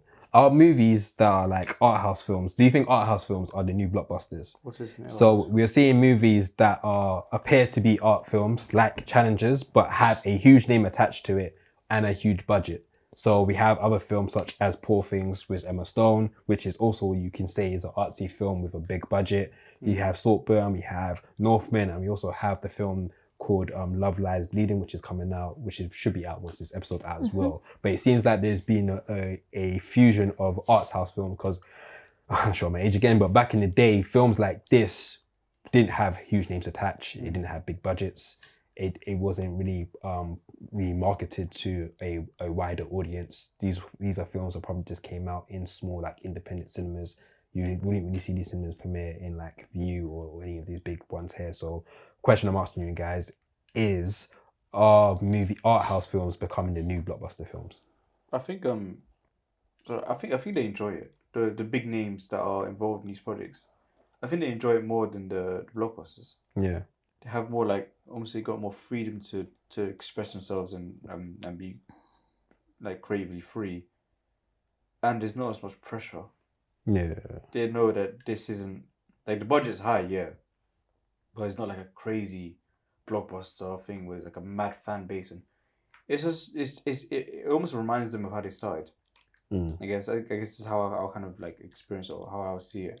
This is like a reminder the way you start in this field and you do these small movies here and there, and you get your big break and you do these big movies, and you're taken back to where you started. with all the knowledge you learn from blockbusters and Hollywood and shit. And it's only after you experience all this intensity in Hollywood that you come back to that small art stuff, and you just like, I enjoy it more. And so far, all of these movies that you've listed have been amazing. Yeah. They've all been great. So, and I think that heavily comes from the passion that's come from the names that are attached to these movies. Yeah, I think a lot of them great. just feel like they can be a little bit more creative and get into their little bag and actually show off they can actually act. And blockbusters can be quite boring, I guess.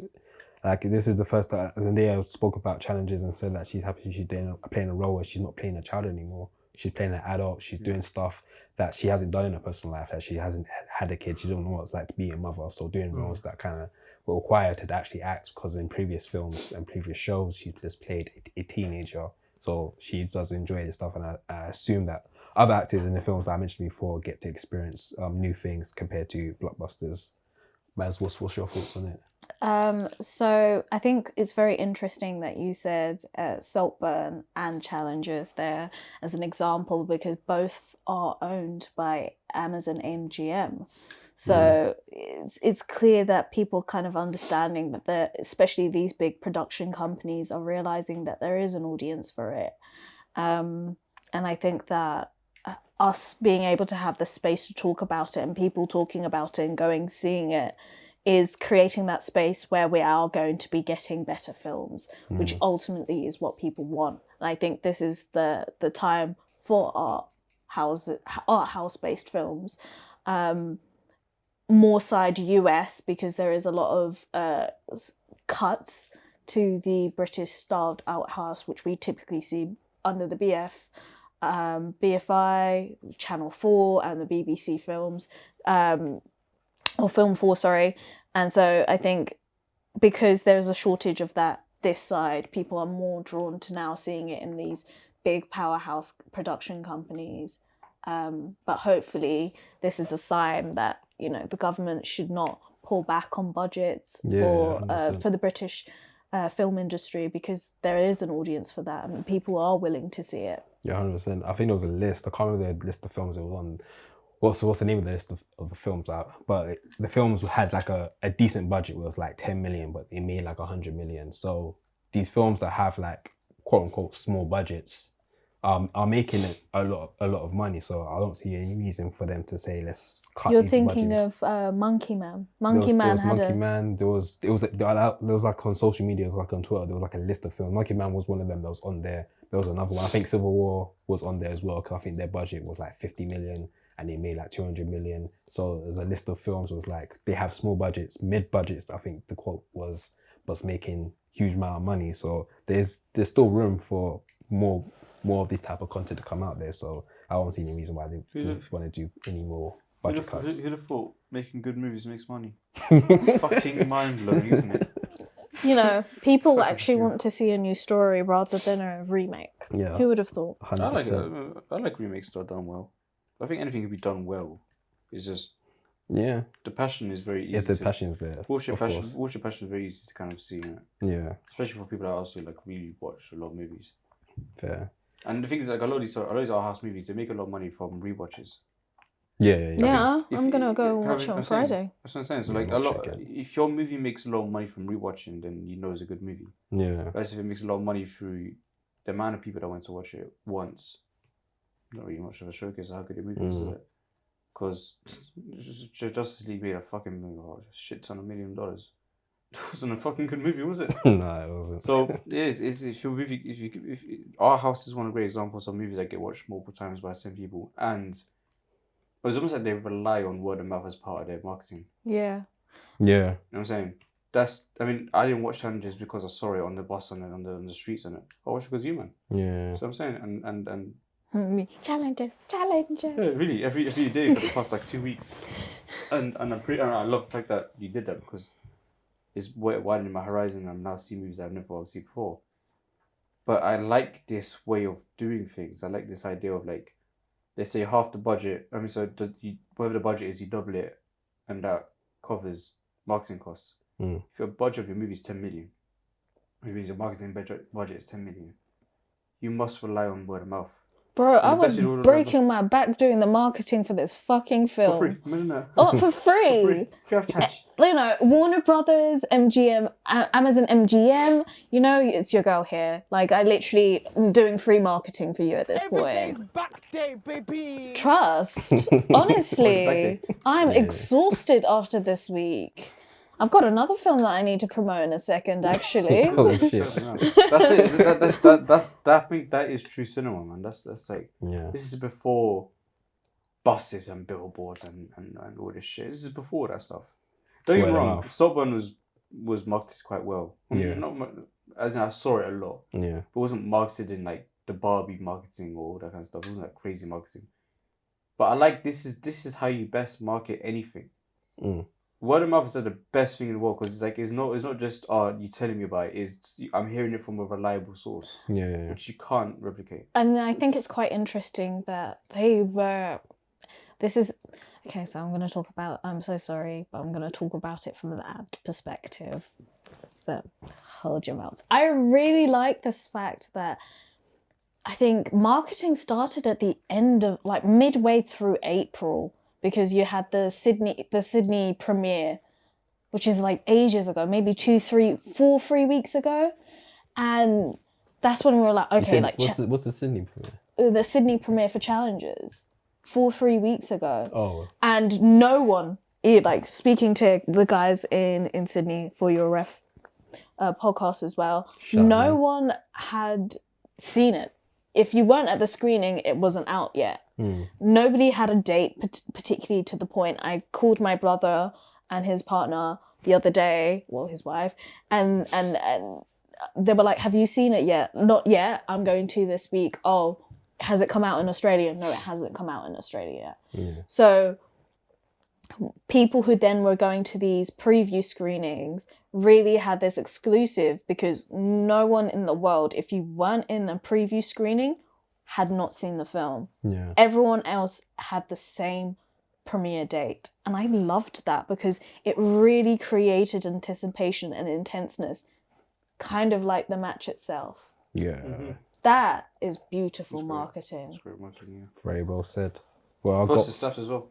Poster's fucking incredible. I want that poster. Can you get us a poster? Not that racism and menstrual. Just What? I want to see that one. they split challenges in half, and it just looks like. It says, yeah. But last question I want to ask you guys, and I can't believe I'm asking this, but is this the best year for cinema? Since post-COVID? Oh my god, yeah. I'm weirdly, I don't know, because like this is my first year of actually watching movies like this. Like this is my first year watching movies that aren't blockbusters. It's my first experience. Oh, you should. I'm only just sort of like, is it always like this? Because it's always been like this, and fuck it, no, I should have done this way earlier. It hasn't always been like this. Well then, holy shit, yes, 100%. I can't remember ever being like this, where we're getting this amount of artsy films. I think it's always been spread it out, but we've been only in Q2 and we've gotten a fuckload so far. Like if I count, I think I'll count Poor Things for this year. That came out. Saltburn came out this year. No, last year. Okay, that was last year. Holdovers, yeah, this year as well. Iron Claw this year. Fuck yeah, I forgot about Iron Claw was this year as well. Then we had the big ones like Doom is this year. Yeah. We had a fucking few. We had Challenges, we had Civil War. Yeah, Civil War, fuck, you know. And this is only Q2. Like we still got and we haven't gone even close to film festival season. Yeah. When we start like when I come back from my trip, you best get look at me. I'm the captain now. Sorry, audio listeners and camera listeners. Look at me. I'm the captain now. We're gonna be booked and busy. Screenings on screenings. I'm not playing games. Yes, you are all going to get absolutely stunning reviews from all of us. Yes. I don't think I've had a bad movie experience this year. I haven't as well, you know. All right. Every film I've watched in the cinema. Oh, that must be nice. I have enjoyed. Yeah, fucking well, my missus and you were trying to get me to watch one bad one. Yeah, because that was that one. You know what? You took off for the team. I appreciate you for that. At the end of the day, it got engagement. So not fun. I'm trying to see what movies I've seen this year, but I can't find my phone. You just heard the noise. It's right behind you, man. It's right in the corner there. Oh yeah, let me see what movies I've seen. It's this year. crazy. No, I don't know what to say now. Give me a second. I'm gonna go through the movies because I'm Madam very Web. We'll talk about. You watched that as well, innit?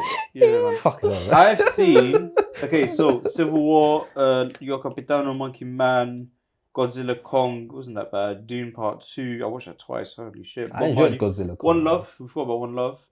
I didn't Iron watch Claw, that. Poor Things. Mean Girls was dog shit. That's my only bad experience. I'm sorry. Oh, yeah. Mean Girls was terrible. Yeah, I didn't have any bad film. I think the closest Priscilla. thing. We've got Priscilla. Oh shit, Priscilla was this year. Oh yeah. Napoleon. Napoleon was in this year. It was last November. Never mind. Yeah, cool. This year's been a good year for me so This far. music. I've been one shit cinema and I walked out. Happy days. If I walk out, it's walked out. Yeah. I've paid only 3 times to go to the cinema, and 2 of them have been bad.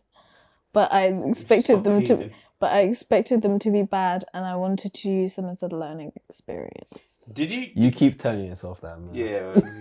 Gives you good experience. Because then I think this is the thing.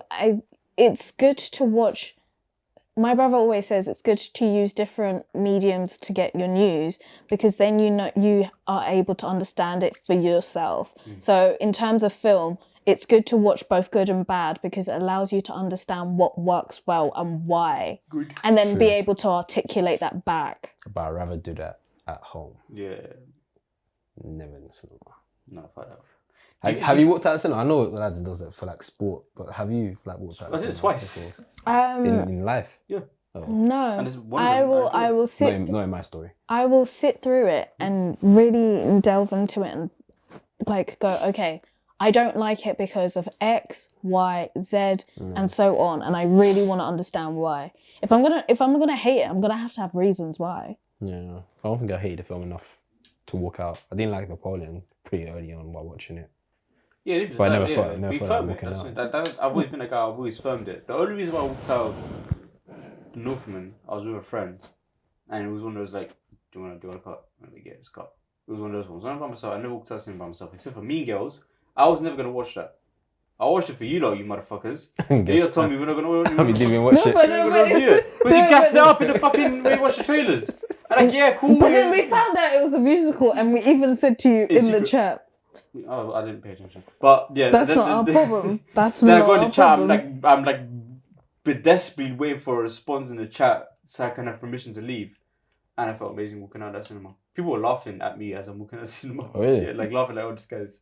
Yeah, he tried. He tried, and it was not looking good. Which is kind of upsetting. Were they singing to the song? No, they were original songs. No one was. Oh, fair. No, but Why do you think I didn't go? If there were bangers, yeah, but what the hell was that? But actually, musicals aren't the greatest, innit? But I've always enjoyed. Les Miserables was great with Hugh Jackman. I need to watch that. I've heard really good things about that. But Hugh Jackman, Greatest Showman and Tick Tick Boom are my favorite musicals because of the music only. I listen to they're on my playlist. Greatest Showman and Tick Tick Boom, great. Tick Tick Boom is a biopic as well, so you'd think I would like it. I'm struggling to say that word. Tick Tick Boom is a biopic. You'd think I'd like that, but I just like the music on it. When I used to work in the studio, I would have the you'd probably seen the cameras. I'd have the speakers playing Tick Tick Boom music and just screaming and singing it as I'm packing up. That was on my once, doing a whole performance. Movie, didn't even finish it. So what does that say? You said in your story I've walked out of more movies. What do you mean? As in, I just like, in my story, it sounds more entertaining saying that you've walked out of numerous movies. I mean, at home I have. That's what I mean in my story. I walked As in, out my room. if anyone asks, I'll say Aladdin walked out a lot of movies. And even the first one I did, I actually watched it again. But that's what I'm saying, not in my story. I walked out of movies when I'm at home. Fab, do you want me to move that picture frame? No, my hair keeps getting stuck in it and I'm ripping it out. I see that thing just go just flapping around. Thinking, but yeah, I guess we can get into our intakes of the week. I love it. Guys, got anything you want to talk about in terms of what you watch? Baby Reindeer. Oh shit, fuck me. Okay, yeah, we should talk about Baby Reindeer.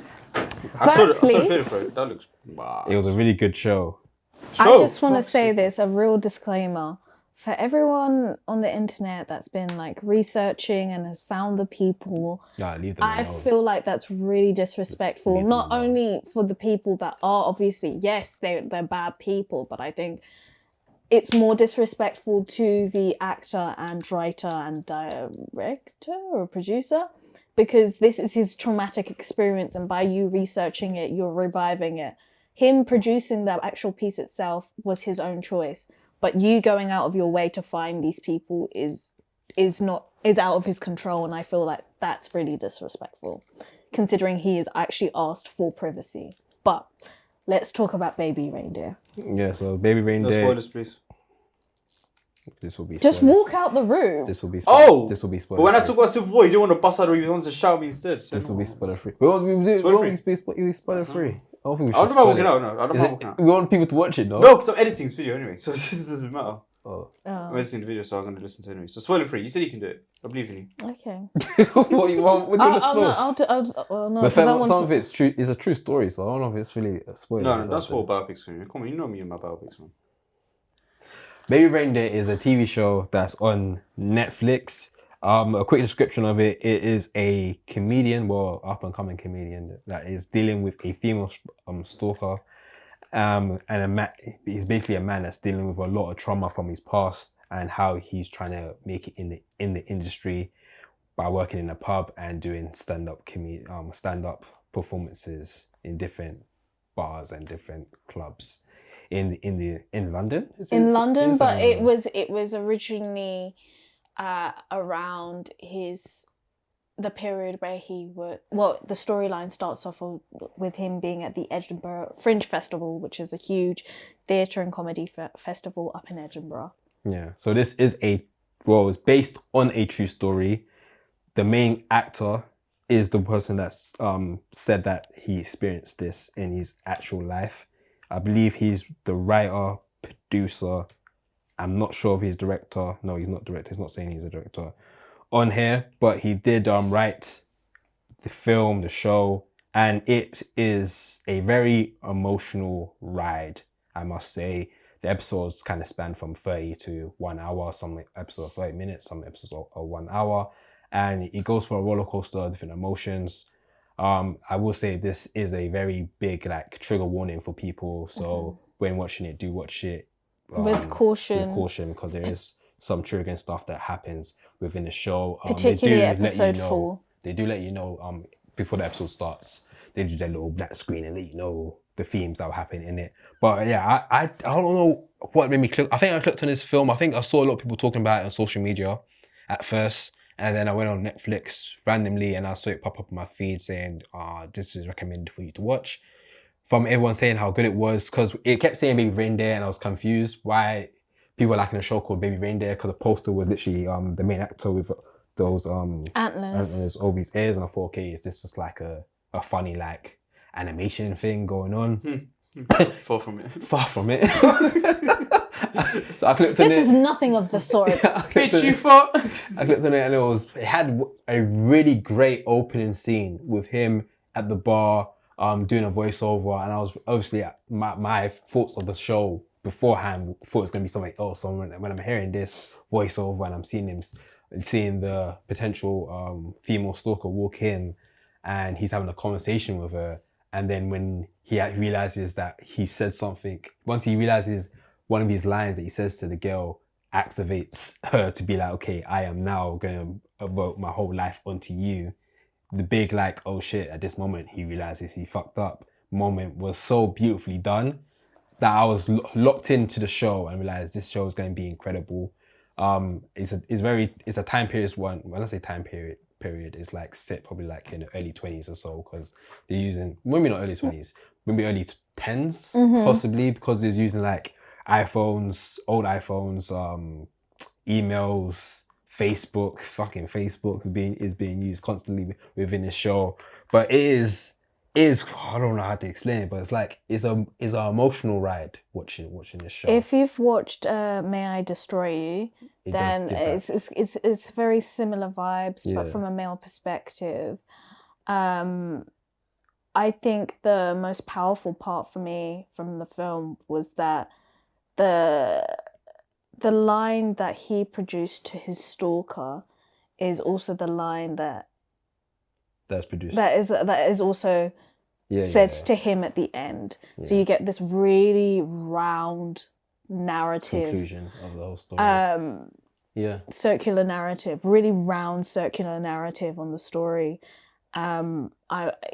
It's very heavy. Super heavy. I would say, like, some people, of course, are binge watching it, and some people are saying that he's not the victim. He's very much a victim of the circumstances, but he is not a victim.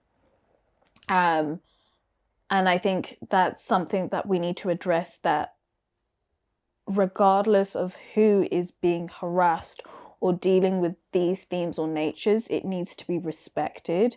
And you need to hold weight to it, because this is a really heavy emotional experience for anyone. And I really don't like the way that people have started to angle it.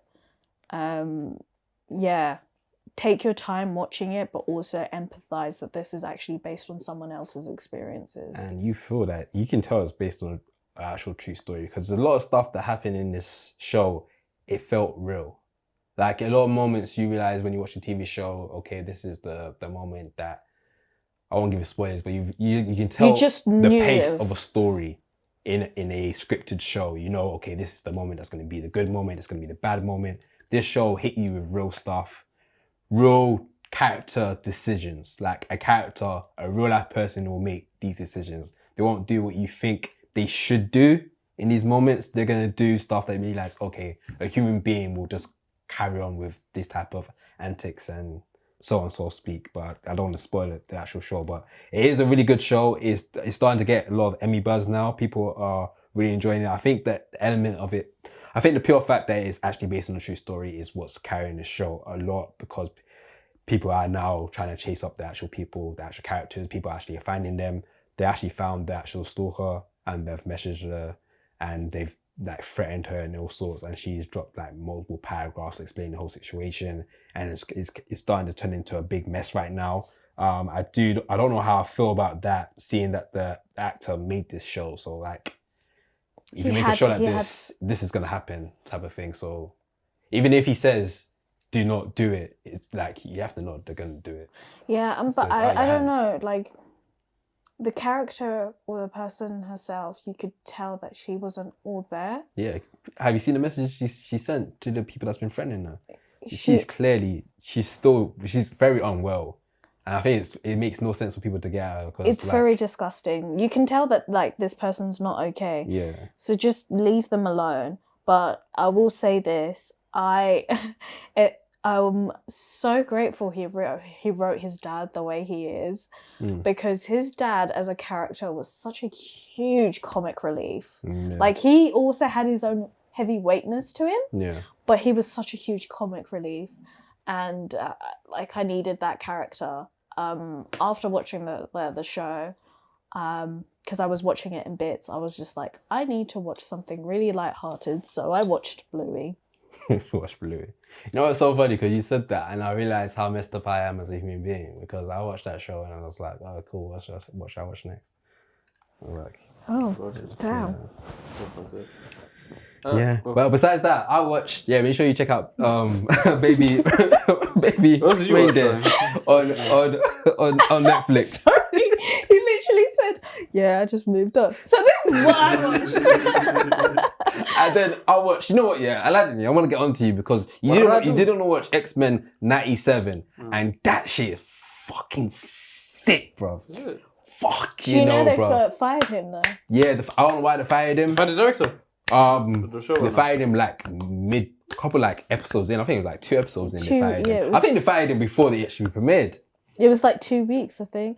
I don't know why. It hasn't been confirmed why they fired him. Apparently because of OF content. Is it? OF? Oh, really? He's piping Yash. You don't know that.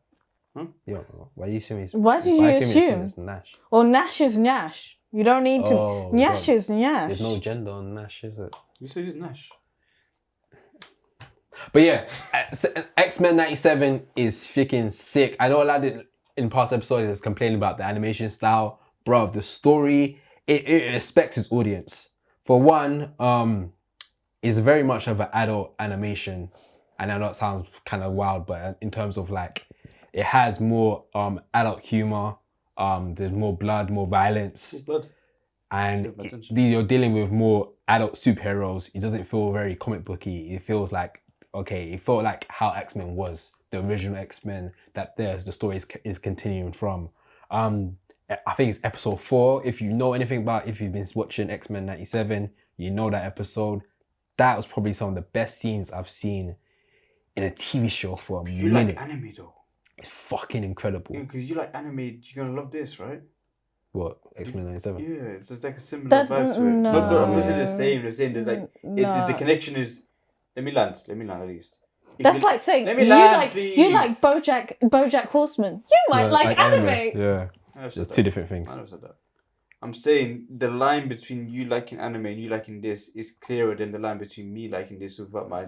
And what is anime? Anime is a great art style, great storytelling that links to the art style and visually nice looking action scenes. X-Men 97, very, very similar thing. I'm not saying it is anime. I'm saying the line between the two isn't that thin. But you like BoJack Horseman, no? I've never seen BoJack Horseman. But you like animation. Like animation. It's an animation show. I don't even like animation. I don't know. I don't watch much animation. Do you like animation? I don't watch enough. People, you should check out X-Men 97 because I think it was incredible. If you've been watching X-Men 97, you know episode 4 was incredible. It had some of the best sequences I've seen in a minute. It expects its audience. I'm not going to do a spoiler, but there's a character from the Marvel universe that ends up in one of the episodes, and I haven't seen it yet, but yeah, okay. You might be interested now, motherfucker. Oh, no. So now you're interested. That pops in. Oh, shall I spell it? No. Okay, I'll watch it. Fair enough, but it is really good. I'm actually surprised they did a good job. One thing I have to make sure I mention, I love the fact that they made Wolverine a B-side, maybe even a C-side character in this. He has always been a B-side, D-side character.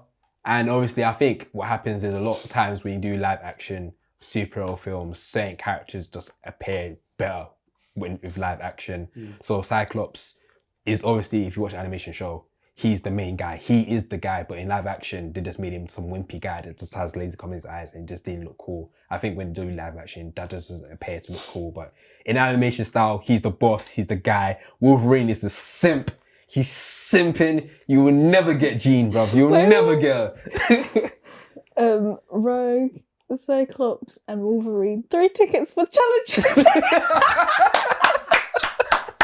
That'll be hard. That'll be hard. But yeah, I enjoyed that a lot, man. And I know people that's been watching it are enjoying it as well, man. I got another brethren who's been really into it. But he loves anime. I'm just saying. But I'll give it a watch, see. I'll give it a look, see. And what was that, 20-minute episodes, give it a say? Yeah. Quick one. Small package. Small package. My intakes, I haven't actually taken in anything. Damn. Nothing. Other than challenges, of course. But there is one thing I think we should do an episode on. I'll maybe call it a filler episode. We've got always have something to talk about, but if we ever do need to do a filler episode, I think sitcoms would be a great thing to talk about. I recently started watching How I Met Your Mother again. I think that's top 5 of all time. How You Met Your Mother, top 5 sitcoms? Essentially, top 3 of all time, yeah. Top 3 sitcoms? How You Met Your Mother? So right now, what's your top 3 sitcoms of all time? Fresh Prince of Bel-Air, My Wife and Kids. I think it is. I'm looking at sitcoms. Brethrens? No. Broskies? Friends? Friends is a cop-out. I put Friends Friends on is there a for myself. cop-out. You reckon? Friends is a cop-out of Living Single. It's fact. I've never seen that Living Single, so I can't. So Living Single was the black version of Friends. Friends will be on my list. My list is Seinfeld. I think Seinfeld is the best sitcom of all time. Never seen it. Bro, trust me. Seinfeld, My Wife and Kids, How I Met Your Mother. I think those are my 3 favorite sitcoms of all time. Oh. I think Friends is up there. I think stuff like New Girl is up there, Brooklyn Nine-Nine is up there. Modern Family. Community. Community. I couldn't finish Community. Fucking incredible, bro. It's great. I've seen a few seasons, but I couldn't finish it. I want to watch Always Sunny in Philadelphia. I hear that's Wait. Always Sunny in Philadelphia, top 3. Sorry, it's top 3. Is it? Top 3. It's top 3. It's a good show. It's not top funny. 3. It's not top 3. I don't think it's top 3. Dame Man. I don't know if I can wait. Yeah, she's like, What's going on? another reference. No, we don't understand. We told him to watch it. So, would you put it in your top three? Top three. No, wait. You don't hear him asking you. Would you put How I Met Your Mother in your top three? No. Top 5? No. 10? Shame. I think top 10. Definitely top 10. Top 10, but not top 5. I think it will Maybe have to because I be. watched it when I was younger, I watched it at a perfect time. Like, you know how people watch Friends, they put Friends high because they watched it as it was coming out. It was like the perfect time to watch Friends. For me, I watched it when I was like 16, 17, which is the perfect time for me to watch it. And that's why I got more of an emotional attachment to it. Seinfeld on the Big Bang doesn't even make the top 30. Nah, Big Bang makes top. Big Bang had a moment for me. Makes top 10. It had a moment. I don't It fell off. I don't think it hit my top 10. First No, 5 but it seasons. wasn't like, it was like, First 5 seasons makes top 10, bro. Let's be honest. you know, you weren't there going, ha ha ha ha. You were there like, ha. No, me and Julia would... Shed made me laugh, man. Yeah, me and Julia... No, No, I liked made it me more laugh. because of like the sci-fi and the nerdy stuff is what got me. Like, I like to match it. Nerd. You was. You bought Pulp Fiction on fucking 4K, you prick. What the... True. A lot of these shows, they fall off. That's a problem. Like Community fell off for me. Yeah. I mean, Modern Family, I couldn't get through it. Modern Family. New Girl top fell 10. off for me. Modern Family top 10. Maybe, I don't know. I'm telling Might you. be top 5. Danny DeVito is one of the best sitcom actors I've ever seen in my entire I life. agree. Top tier. You man need to watch all it. Because I used to be the person I used that... to watch it. I used to be like, I don't get it. But I do now. I used to watch it. I enjoyed it. I enjoyed it a lot. But obviously, you know what it is? I think with my sitcoms, I don't think I said anything that will fight against what I'm about to say right now. But I need some form of continuity with my sitcoms. Always Sunny in Philadelphia. Yeah, you could just pick up random. any. It's just random stuff. That's why I No, never really. it linked. But it was like, You today we're gonna blow up. That's what What? it essentially Blow was. up. Not blow up this, blow up. I I'm don't going to blow want up. to say anything. But Touchy it's subject. suggested. But it's That- suggested. Okay, that I can maybe get with that. I need continuity in my sitcoms. That's why I enjoyed it, but I need something that connects So me to what's your keep me top 3? going. You didn't say your top 3. My top 3. I think I put Wife and Kids in there. If I'm going off the dome right now, My Wife and Kids will be there. I think Modern Family will be there because I really enjoy Modern Family. I love that type of film. The way they set up their jokes is they do the same method, but somehow it always feels new. I still can't believe Cam is not gay in real life. Yeah, that's crazy. That's like me with Barney Stinson. When I found out he was gay in real life, I was fuming. Really? I was livid. So I'm mad. Don't be homophobic. No, I was no. That's Based on his so character, I was livid. I was very pissed off. Don't be homophobic. Don't be homophobic. Oh, title of the episode. Really, at the end. I want to say Friends because I just always watch Friends. I think it's just part No, of but it. have you actually watched it back? Because sometimes I look at it and then I'm like, but like I get it, but it's actually not. Some of the jokes Oh, it is, didn't age well. Maybe, But yeah. some of the had some key moments that kind of just stuck with me. Yeah, the moments are. I think it's very relatable. Pivot. R.I.P. R.I.P. Yeah, King. That wasn't him. That was Ross. Chandler. What? It was Chandler- Ross and Ross- Chandler. Yeah, Ross. Yeah, Chandler said, "Shut up, shut up, shut up." Yeah. Chandler's elite. But yeah, like I think I also like the fact that it started when they were in their mid-20s, so it makes me feel like less of a loser. Well, I'm not in Friends. my mid-20s, but Friends. yeah. Oh yeah. Alright, so quick one. Just name a sitcom that you recommend anyone to watch that most people probably haven't seen. For me, it's Seinfeld. If you haven't seen Seinfeld, fucking watch Curb Seinfeld. enthusiasm. Huh? Curb. Is it Curb? Curb your enthusiasm. Curb your enthusiasm. Have you seen the documentary where it saves someone from going to jail? Oh yeah. That was sick. That So was hard. hard. So apparently on one of the episodes, they shot at a baseball stadium, and there was a person that was at the baseball stadium that was accused of murder, and he couldn't prove that he was not there when the murder took place. But luckily, in Curb Your Enthusiasm, they shot a scene at the baseball stadium, and who was there? The actual guy himself. So I don't know how he did it. I think he got in contact with them, and he actually got footage of him walking past Larry David. That's bust case, you know. And then they got the clip and saw him, and was like, oh, so now you've proven that you actually wasn't there. I thought he seeing was the sat crime. behind. It was something like that, because there was a Yeah. scene where Larry David had to do something with some hot dog, some comedy bit, and guy just happened to be in the shot where it took place. they send him the footage and they help him. The documentary beat his slaps. case. Oh my Fucking- god. Fucking great. So that's your recommendation? Yeah, 100%. Great show. And He just finished its show as well. Finished his last season. four This seasons. year. Are you doing Philly? Huh? Sunny? Philly? Is that your Oh, it's no. Okay. Because I feel like a lot of people have seen that. I haven't seen that. Have you seen Seinfeld? Yeah. Yeah, let's say. You should like Curb Your Enthusiasm. Larry David, who does Curb I Your like Enthusiasm. Jerry, He though. did. Yeah, but I like He Jerry. curated it. But I like Jerry. Okay. I like Jerry's like the worst comedian ever. Man. I like him. No, I think he's really good. What's the deal with that? I don't know. I can't think of anything. What's the deal with people nowadays? I mean, you go to the. I like it though. I really That's like it. I don't know why. horrible. That's It's- horrible No, I joke get why. telling. No, it reminds you of Mark Nomad's humor, where it's like very like you know the guy like that guy. But he has a persona That's what that I'm saying. This works. is his persona, and it Persona. works for a very particular man. audience, and I'm that audience. Maybe because he's too rich. You just can't take him serious. But do you know what I can't like I really want to get into? Frasier? I like the voice. Oh no, that's Scrubs. I- I- I'm trying to get to Scrubs. Oh, Fraser. Scrubs is hard! I can't yeah, get that's... to it. Oh, I can't get to it. what? Scrubs not a I watched the sitcom first though. episode. Would you say Scrubs is a sitcom? Scrubs is a sitcom. Maybe it is a sitcom. Scrubs is a I watched sitcom. the first episode. I it couldn't says get to American it. script. Yeah, Sitcom. I'll say Scrubs is my Disney recommendation. Is it? Yeah. It was What's theme song again? grew- I'm no Superman. You remember that? Yeah. Yeah. The thing, don't, that's what I love about sitcoms is like once you're in, I'm no it's sometimes Superman. That show difficult was to get in. hard. But once you're in, you can't come out. I grew up on Scrubs and on E4. Oh yeah, that was E4, hard. you know? E4 was a moment. E4 was lit. That was a period. Oh, That was a fucking I wasn't period. old enough. man. that was Wow. even around the same time like OC. California, here we come. California, here we come. Right back where we started from. California. This is great. It's like Here we Smallville. go. Oh, that shit was hard. Why don't- I'd never watched that show. Seriously? That's You know- the theme song. These are the That's bars. That's it. It's like you with fucking Transformers. No, fuck off. Just hear for the music. Yeah, man. I hear it. I'm with it. I was too young to be watching that show. Yeah. Like, There's a lot of stuff you was too to be watching. Fucker. You keep telling us a new thing every week. no. I was 8 watching it, 8? and then What like, the fuck?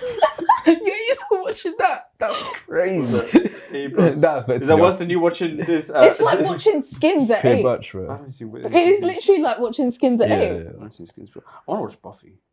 Anyway, I'm digressing. We're digressing. Yeah. You just added a whole new topic. Yeah. No, I said It's let's talk about it in a whole other episode.